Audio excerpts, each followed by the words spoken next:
Assalamualaikum warahmatullahi wabarakatuh.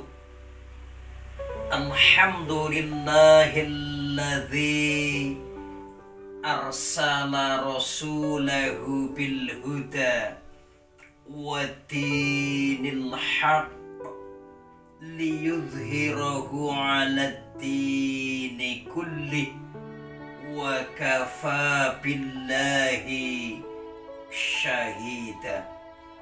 Asyhadu an la ilaha illallah wahdahu la syarikalah wa asyhadu anna Muhammadan abduhu wa rasuluh.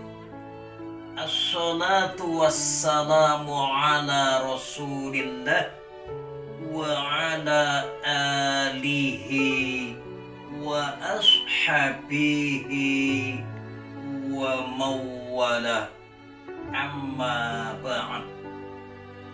Qala Allahu ta'ala fil Qur'anil Karim, a'udzu billahi minasy syaithanir rajim.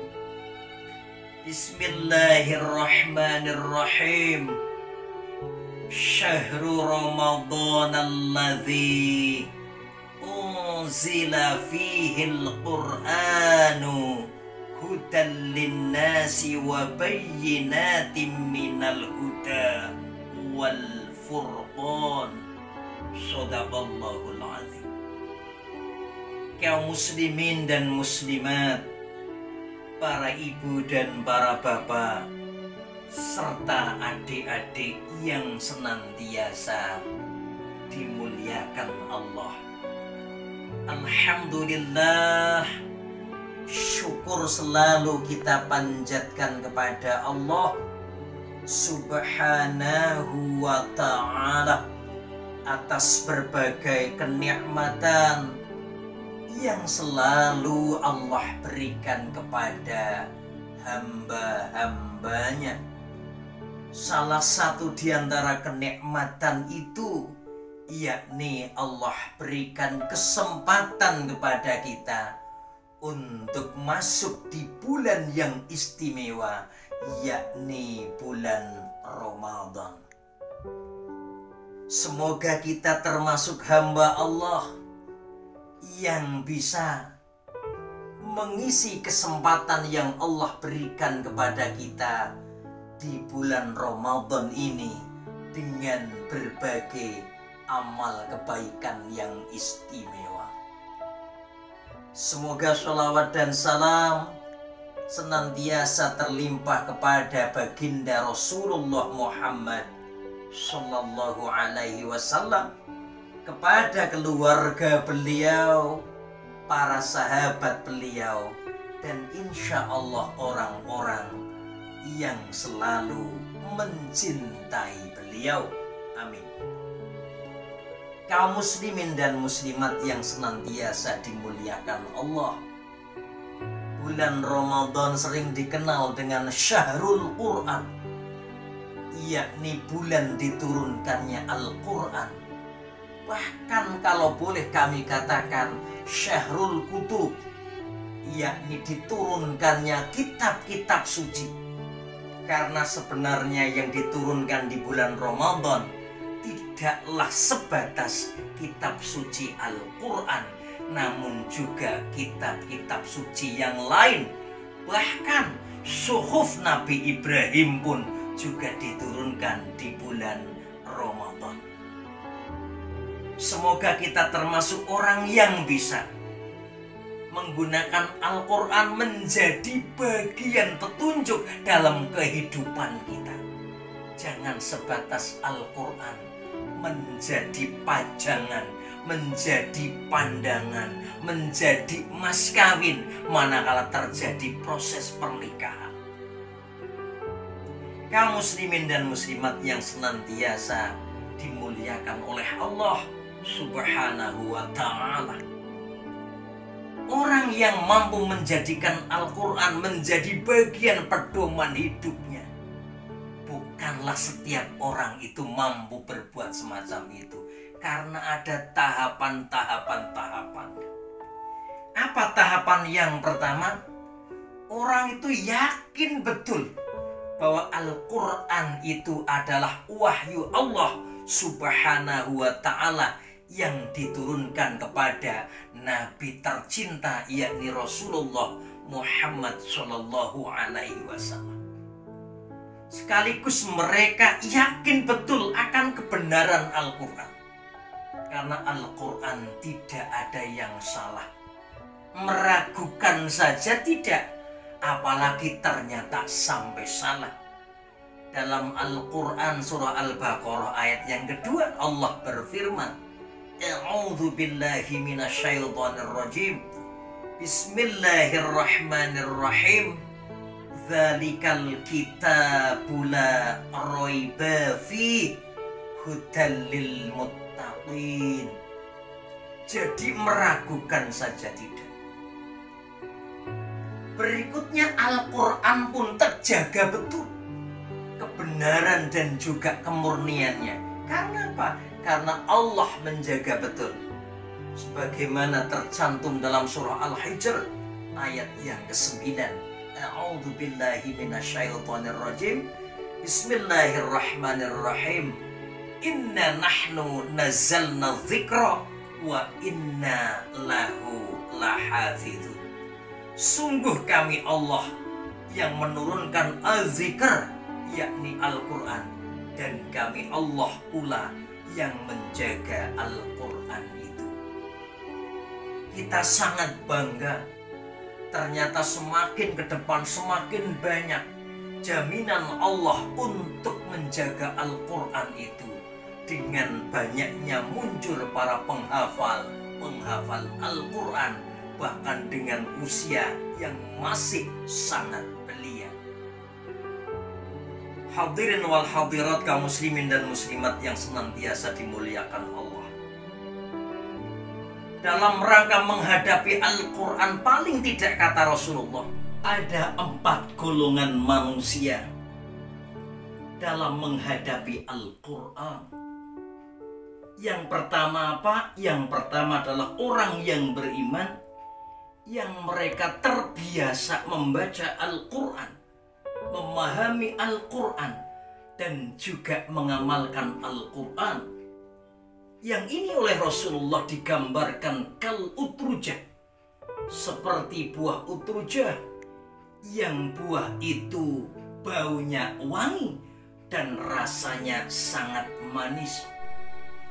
Mereka lisannya selalu basah karena hari-harinya untuk membaca Al-Quran, untuk memahami Al-Quran, dan juga mengamalkan Al-Quran. Siapa yang tidak senang melihat orang semacam itu? Antara lisan dan perbuatannya sama, tidak berbeda.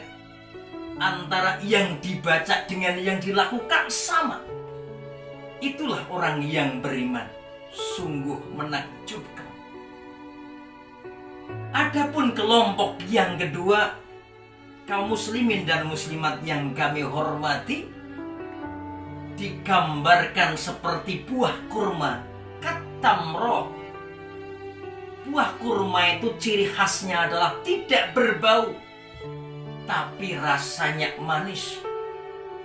Itu gambaran orang yang beriman yang tidak baca Al-Quran, tapi tingkah lakunya tetap seperti apa yang terkandung dalam Al-Quran. Orang pun akan merasa takjub dan gembira, serta senang melihat orang-orang yang perilakunya adalah seperti apa yang tercantum dalam Al-Quran.